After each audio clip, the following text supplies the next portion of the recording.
My name's Brad Stein, originally from Miami, Florida. My name is Splitter on the trail, and that's pretty much who I am around here. And here at Mountain Crossings, if you look around, pretty much all the wood that's been split, yeah, I split it, and that's how I got my name. I was 12 years old, went to a camp in North Carolina one summer, and they took 6 of us, and we did a 25-mile section of the AT over there in Georgia, probably somewhere around Wine and Stair Gap. The next summer, the same little group of us got to do a 50-mile hike on that. And then after that, I kind of read a book on through hiking, and by 14, I was like, man, I'm going to hike the entire trail one of these days. And it took me till I was 54 to do it, but man, it's like jumped on it, did it in 2015 at 54. Like at 14 or 13, I can't even remember whose book it was I read. What in 1974, whatever was the number one, whatever was the big Appalachian Trail book for hiking, that was what I read, and man, that was what he did, and so for all the years that I envisioned doing the trail, it was northbound. I never even thought about a southbounder until 2014 when I came over here and started section hiking, wondering if I really wanted to do the full trail.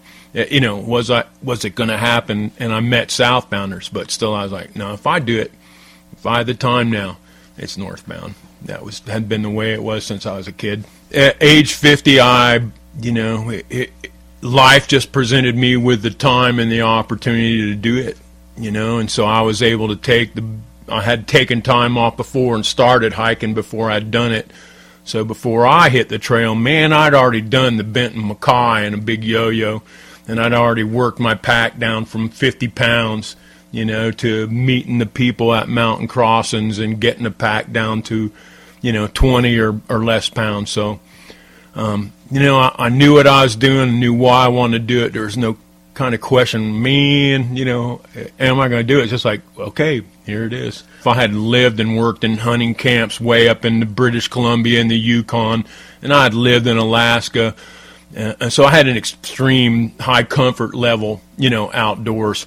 So for me to just jump out there just with a couple pairs of gym shorts, a t-shirt, a long sleeve shirt, man, a headlamp, and some food and water, and just start running towards Maine was just nothing but hey, what are we doing for fun this summer?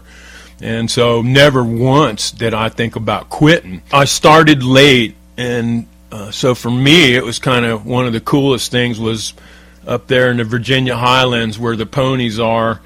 That was the first time I caught up with the hikers. The whole way prior to that, like I was booting it at, averaging 25, 30 miles a day and still wouldn't catch up the bubble.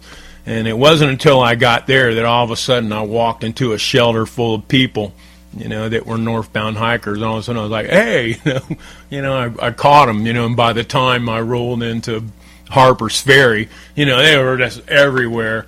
And so I did the first half in like 44 days, and the second half took me damn near 70 because once I caught up with the hikers, even though I still went faster in a day, I started taking zeros and having fun and realized, oh man, one of the hugest parts about this is the community and just being part of a group. And hikers bond not immediately with every other long distance hiker, but it's kind of amazing the frequency and how you fit in with this group of people, even though you may walk into a restaurant, not know anybody at this table, but somebody goes, are you a through hiker? And next thing you know, you're there talking about the last shelter, the coming shelter, the food you're eating, and like I say.